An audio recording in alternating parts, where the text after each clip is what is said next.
लखनऊ से है। शिया धर्मगुरु कल्वे जवाद पर हमले के प्रयास के मामले में लखनऊ पुलिस ने एफआईआर दर्ज की है। ठाकुरगंज थाने में 6 नामजद और 25 अज्ञात के खिलाफ एफआईआर हुई। विवादित जमीन पर कब्जे निर्माण की जानकारी पर जब कल्वे जवाद पहुंचे तो उनकी कार को घेरकर हंगामा किया गया, नारेबाजी की गई, इस तरह का आरोप लगा है।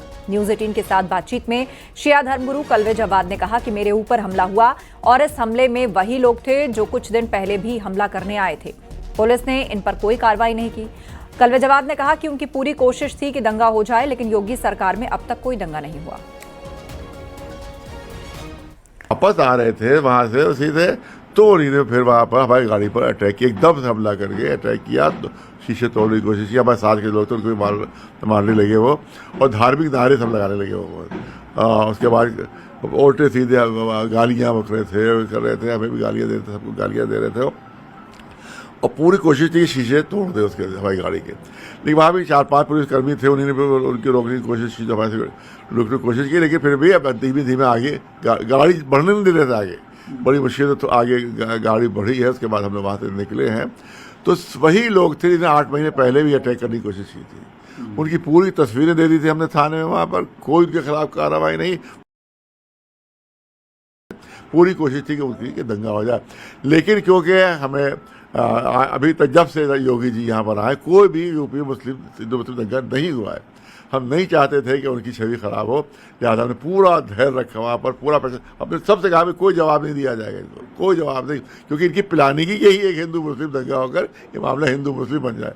तो हमने बिल्कुल इनकी प्लानिंग को हमको कामयाब नहीं होने देना है, और जो आज की जो इनका एडमिनिस्ट्रेशन है उसके पास कोई धब्बा नहीं लगने देना है। लिहाजा हमने पूरी कोशिश की और धैर्य से वापस आ गए। अब हमने एफआईआर की है। और बड़ी खबर ग्रेटर नोएडा से अवैध कॉलोनियों पर बुलडोजर एक्शन हुआ है। जेवर एयरपोर्ट के पास बन रही थी अवैध कॉलोनियां। टप्पल गांव में अवैध प्लॉट्स पर बुलडोजर एक्शन हुआ। भूमाफियाओं पर यमुना अथॉरिटी का यह बड़ा एक्शन है। करीब 250 करोड़ की जमीन कब्जा मुक्त कराई गई है। बुलडोजर एक्शन के दौरान भारी पुलिस बल तैनात रहा है। तो लगातार मिल रही शिकायतों के बाद अथॉरिटी का बुलडोजर पहुंचा और उसने अवैध जमीनों पर से कब्जे हटवाए और उसको वापस लिया। बताया जा रहा है कि 250 एकड़ जमीन है जिसको कब्जा मुक्त कराया गया है। माफ कीजिए, 250 करोड़ की जमीन है जो कब्जा मुक्त कराई गई है। अवैध कॉलोनियों पर बुलडोजर एक्शन हुआ है। हमारे सहयोगी हिमांशु से विस्तार से अपडेट लेते हैं। जी हिमांशु। देखिए, जाहिर तौर पे आपको बता दें कि अवैध कॉलोनी के खिलाफ यमुना अथॉरिटी लगातार कार्रवाई कर रही है और इसी क्रम में आज भी कार्रवाई की गई है।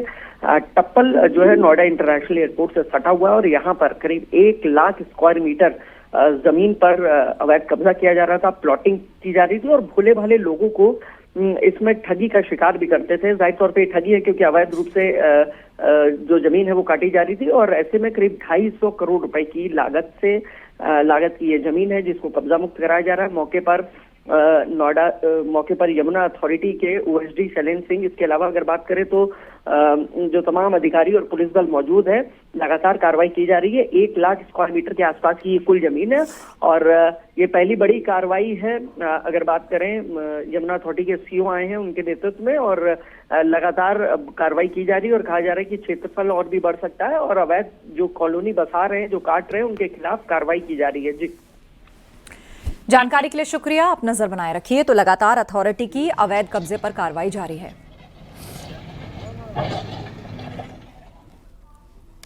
वाराणसी के दाल मंडी क्षेत्र में चौड़ीकरण के लिए प्रशासन ने 187 घरों पर नोटिस चस्पा किए। मकान और दुकानों का मूल्यांकन कर जल्द मुआवजा देने की योजना बनाई। लोक निर्माण विभाग ने थाना चौक में अस्थायी कार्यालय बनाकर शंकाओं को दूर करने की टीम बनाई है।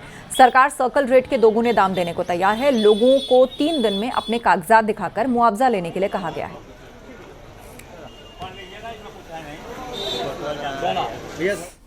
ये सहायक अभियंता पीडब्ल्यूडी की ओर से नोटिस छपा किया गया है जिस पर लिखा है कि दाल मंडी मार्ग के चौड़ीकरण और सुदृढ़ीकरण कार्य के संबंध में ये नोटिस चिपकाया गया है। 17.40 यानी कि करीब 17.5 मीटर ये चौड़ा किया जाना है और जिस मकान पर ये चिपकाया गया है, जिस दुकान पर, उस दुकान का नंबर लिखा है और उस पर लिखा है कि अगर आपके पास स्वामित्व संबंधी कोई भी वैध दस्तावेज है तो आप अधिशासी अभियंता पीडब्ल्यूडी के कार्यालय में 3 दिन के अंदर प्रस्तुत करें ताकि आपको नियमानुसार प्रतिकर भुगतान यानी कि मुआवजा दिया जा सके। ये करीब 182 यहाँ पर दुकान मकान है और उन सब पर ये नोटिस चस्पा कर दिया गया है। नोटिस चस्पा करने के बाद आज आपको दाल मंडी पर हलचल दिखाई दे रही है। कैसी दाल मंडी की सड़क होगी, ये कागज न्यूज़ 18 आपको दिखा रहा है। कैमरा पंकज सिन्हा के साथ उपेंद्र द्विवेदी, न्यूज़ 18 वाराणसी। समाजवादी पार्टी के बुर्का हटाने पर आपत्ति पर बीजेपी ने सपा पर निशाना साधा। बीजेपी ने आरोप लगाया कि सपा मजहबी तुष्टीकरण के लिए ऐसी मांग कर रही है। पार्टी का कहना है कि चुनाव की पारदर्शिता, शुचिता के लिए हर मतदाता की पहचान सुनिश्चित होना जरूरी है। बीजेपी ने आरोप लगाया कि सपा बुर्के और पर्दे के पीछे फर्जीवाड़ा करना चाहती है। चुनावों की पारदर्शिता के लिए और वोटर्स की शुचिता के लिए यह आवश्यक है कि हर वोटर की, हर मतदाता की पहचान सुनिश्चित होनी चाहिए। अगर पर्दा नसी महिलाएं हैं, बुर्का नसी महिलाएं हैं, तो अगर उनका बुर्का या पर्दा हटा करके उनकी पहचान सुनिश्चित की जाए तो इस बात में समाजवादी पार्टी को आपत्ति क्या है? समाजवादी पार्टी क्या पर्दे और बुर्के की आड़ में फर्जी वोटिंग कराने की पक्षधर है? आखिरकार इन्हें पारदर्शी व्यवस्थाओं से डर क्यों लगता है? मजहबी वोट बैंक के तुष्टीकरण के लिए फर्जीवाड़ा करना चाहते हैं। दीपावली के मौके पर संतों ने हिंदू समाज से अपील की है। संतों ने अपील की कि पूरा हिंदू समाज सिर्फ हिंदू दुकानदारों से ही खरीदारी करे। दीपावली के मौके पर कथावाचक शांतनु महाराज ने यह अपील की है, तो वहीं यशवीर महाराज ने कहा कि जिहादी गैंग से बचना है तो सनातनी दुकानदारों से दिवाली का सामान खरीदें।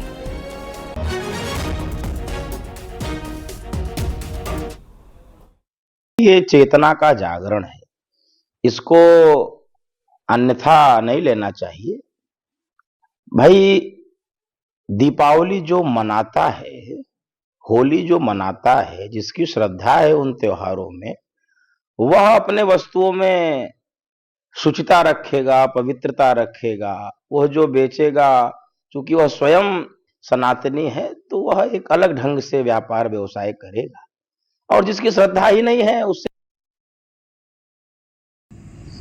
सनातन धर्म के मानने वालों से मेरा कहना है कि जब भी आप अपने इन पर्वों को मनाने के लिए पूजा पाठ का सामान खरीदें, प्रसाद, फल, मिठाई खरीदें, तो अपने सनातन धर्म के दुकानदारों से ही खरीदें। किसी भी थूक मूत्र जिहादी गैंग के यहाँ से न खरीदें। यदि आप लोग किसी थूक मूत्र जिहादी गैंग के यहाँ से खरीदोगे तो आपकी चाहे पूजा पाठ का सामान हो, प्रसाद हो, फल मिठाई हो, उसको वे थूक मूत्र आदि गंदी चीज से अपवित्र। अमेठी में राज्य मंत्री मयंकेश्वर शरण सिंह ने कथावाचक आचार्य शांतनु महाराज के मंच से नारे लगाए। मंत्री ने मंच से कहा, वृंदावन में रहना है तो राधे राधे कहना है, हिंदुस्तान में रहना है राधे राधे कहना है। जय श्री राम के नारे भी लगाए। मयंकेश्वर शरण सिंह ने तिलोई ब्लॉक प्रमुख के यहां आयोजित श्रीमद् भागवत कथा में वो पहुंचे थे। वृंदावन में रहना है, वृंदावन में, हिंदुस्तान में रहना है, हिंदुस्तान में रहना है, हिंदुस्तान में रहना है। जय श्री राम, जय श्री राम। वहीं मयंकेश्वर के बयान पर पलटवार करते हुए एसपी ने कहा कि उनको समझ लेना चाहिए कि राधे राधे प्यार की भाषा है, जबकि बीजेपी वाले ये शब्द बोलकर लोगों के साथ अन्याय करते हैं। वृंदावन में रहना है तो राधे राधे कहना है, ये तो बहुत प्यार की भावना है। जो वृंदावन में रहता है, रिक्शा वाला, साइकिल वाला, ठेले वाला, दुकान वाला, जो यात्री हैं, सभी राधे राधे बोलते हैं।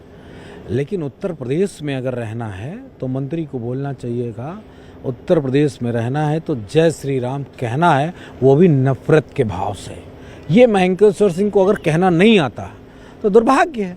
अरे जय श्री राम बोल के आप हत्या करते हो, भाजपा वाले हत्या करते हैं, लोगों की जान ले लेते हैं। राधे राधे बोल के कोई जान नहीं लेता है किसी की, ये तो प्यार मोहब्बत की भाषा है। दिवाली से पहले यूपी के कर्मचारियों को तोहफा, 14,82,000 राज्य कर्मचारियों को मिलेगा बोनस। हर कर्मचारी को करीब 7,000 रुपए का बोनस। सीएम योगी ने सोशल मीडिया पर पोस्ट कर बधाई दी। राज्य कर्मचारियों को सीएम योगी ने बधाई दी। तो करीब 15 लाख कर्मचारियों को फायदा होगा। राज्य कर्मचारियों को दीपावली पर यह बोनस मिलेगा।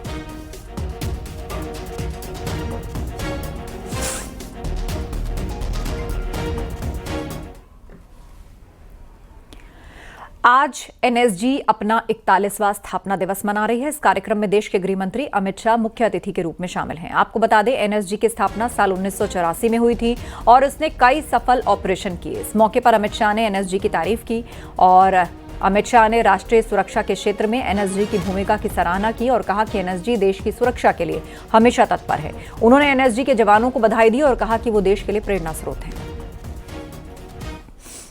एनएसजी के 41वें स्थापना दिन पर मैं समग्र देश की ओर से एनएसजी परिवार को और विशेषकर देश की सुरक्षा में जुटे एनएसजी के बहादुर जवानों को हृदयपूर्वक की शुभकामनाएं देना चाहता हूं। अब तक 4 दशक की लंबी देश को सुरक्षित करने की इस यात्रा में जिन्होंने अपना सर्वोच्च बलिदान दिया है, वो शहीदों को हम सब हृदय से नमन कर श्रद्धांजलि देकर आए हैं। नोएडा में ब्यूरो ऑफ इंडियन स्टैंडर्ड्स ने विश्व मानक दिवस 2025 कार्यक्रम का आयोजन किया। केंद्रीय राज्य मंत्री बीएल वर्मा कार्यक्रम में शामिल हुए। उन्होंने कहा कि बीआईएस ने 24,000 मानक बनाकर विश्वसनीयता को बढ़ाने का काम किया। उपभोक्ताओं के हितों का ख्याल रखने में बीआईएस लगातार काम कर रहा है। बीएल वर्मा ने कहा कि पीएम मोदी विकसित भारत के संकल्प को लेकर आगे बढ़ रहे हैं और उसमें भी बीआईएस की महत्वपूर्ण भूमिका है। सबसे पहले विश्व मानक दिवस की आप सबको और देशवासियों को बहुत बहुत बधाई और शुभकामनाएं। और जो आपने कहा कि विकसित भारत में बीआईएस की भूमिका क्या होगी, तब मैं कह सकता हूँ कि हमारा बीआईएस जिस तरह से अब तक 24,000 स्टैंडर्ड बना करके और विश्वसनीयता को बढ़ाने का जो काम किया है, और मैं समझता हूं कि जिस तरह से आदरणीय मोदी जी विकसित भारत के संकल्प को लेकर आगे चले हैं 2047 में विकसित भारत, बीआईएस उसमें बहुत बड़ा अपनी भूमिका अदा करने वाला है।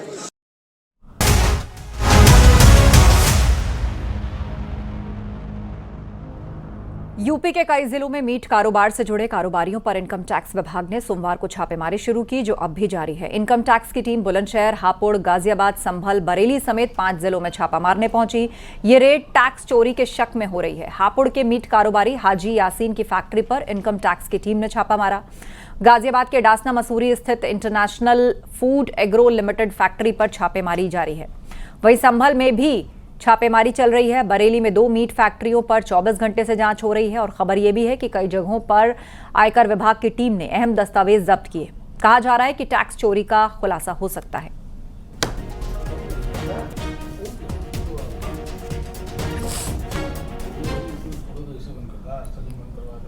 बरेली के थाना कैंट इलाके में स्थित मारिया और रहबर मीट फैक्ट्री पर ईडी और इनकम टैक्स की छापेमारी जारी है। पिछले 24 घंटे से फैक्ट्री में कामकाज बंद है।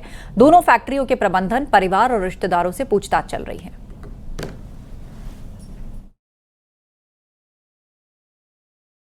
बताया जा रहा है कि इसके अंदर दोनों टीमें करीब 60 अधिकारी मौजूद हैं और करीब 250 से 300 कर्मचारी दोनों फैक्ट्रियों के अंदर ही बंद हैं। कल सुबह 7 बजे इस फैक्ट्री के अंदर छापेमारी शुरू की गई थी और 24 घंटे से ज्यादा का वक्त हो चुका है। कर्मचारी अंदर है, अधिकारी अंदर है और जो जांच पड़ताल है लगातार जारी चल रही है। बताया यह भी जा रहा है कि इन फैक्ट्री के जो मालिकान हैं, दोनों फैक्ट्री के, उन मालिकान के घर पर भी जाकर के पूछताछ की गई है। परिवार के लोगों से भी पूछताछ की जा रही है। इसके साथ साथ जो फैक्ट्री के अंदर कामकाज है बिल्कुल बंद कर दिया गया। मैं अपने साथी से कहूंगा दिखा दें कि जिस तरीके से यहाँ से जो माल लेकर के जाने वाले ये टैंकर थे, जो ट्रक थे, बिल्कुल ऐसे ही खड़े हुए हैं। ये टैंकर खड़े हुए हैं और जो कर्मचारी हैं, जो ड्राइवर हैं इसके, वो भी, चूंकि पिछले 24 घंटे से काम पूरी तरीके से बंद कर दिया गया है। और यहाँ पर जो ट्रक के कर्मचारी हैं, इनकी हम बात कर लेते हैं। भैया क्या नाम है आपका? इंशाल्लाह जी, इंशाल्लाह। कहाँ के रहने वाले हैं? बुलंदशहर, मेरठ। यहाँ कब से खड़े हुए हैं? और 3 दिन से। काम नहीं मिला है? काम नहीं मिला है। क्या कह रहे हैं? ये फैक्ट्री में छापा मार रखा है, बंद कर रखी फैक्ट्री। छापा मार रखा है। वैसे कितनी देर में काम मिल जाता था? आती गाड़ी भर जा रही। कहाँ लेकर ही जाते थे माल? दादरी। हापुड़ में मीट कारोबारी यासीन के ठिकानों पर इनकम टैक्स की बड़ी छापेमारी जारी है। 70 से ज्यादा अधिकारी 20 से 25 गाड़ियों में 3 जगह इस वक्त छानबीन कर रहे हैं। जांच में करोड़ों रुपए की टैक्स चोरी सामने आई। यासीन, मुंशी असलम कुरैशी और सीए के घर भी छापेमारी चल रही है। यासीन ने मुंशी और सीए के अलावा अन्य रिश्तेदारों के नाम पर छोटी छोटी फॉर्म्स बना रखी थी।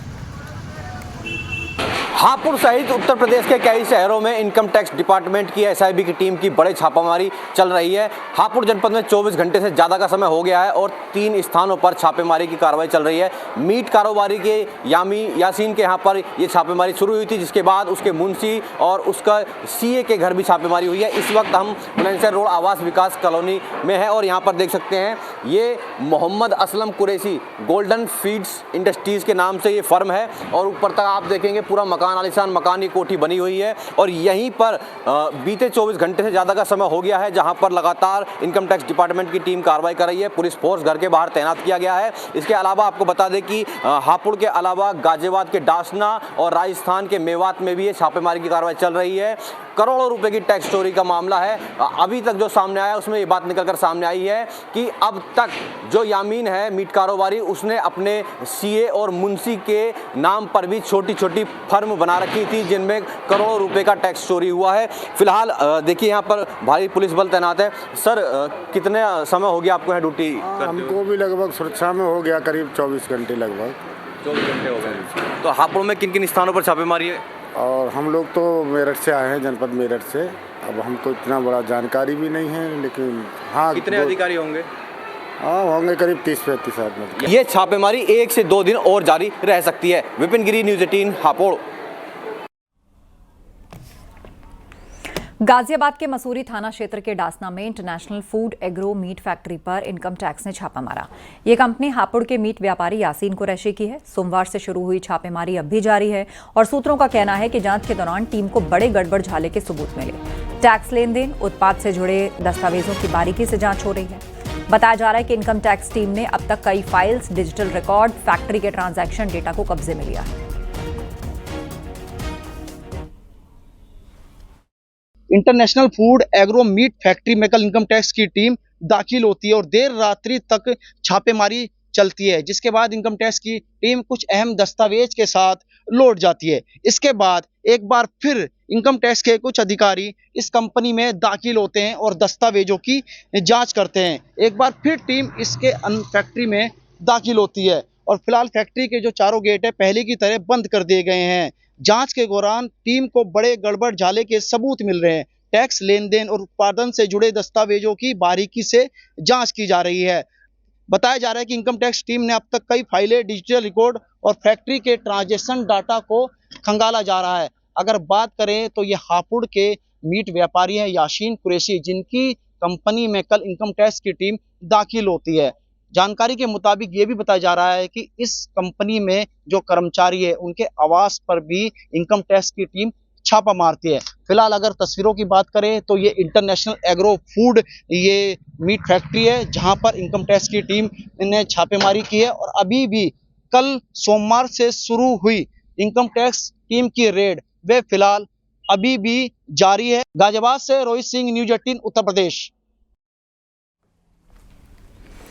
दिल्ली में 18 अक्टूबर से सनातनी क्रिकेट लीग का आयोजन होगा। दिल्ली के करनैल सिंह स्टेडियम में युवा धर्माचार्य सनातनी युवाओं के साथ क्रिकेट मैच खेलेंगे।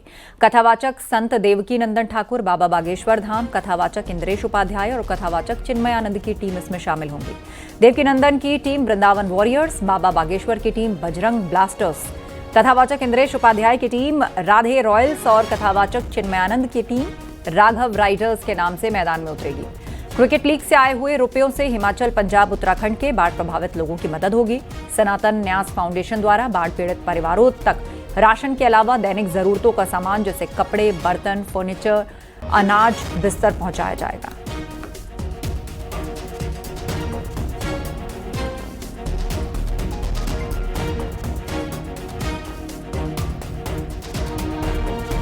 भाव से हमने मन बनाया है कि सनातन न्यास फाउंडेशन ने एक सनातन क्रिकेट लीग का आयोजन किया है, जो 18 अक्टूबर को दिल्ली में कर्नल सिंह स्टेडियम दिल्ली में होगा, पहाड़गंज नई दिल्ली में होगा और समय 9 बजे से लेके शाम को 5 बजे तक होगा, जिसमें 4 टीम होंगी।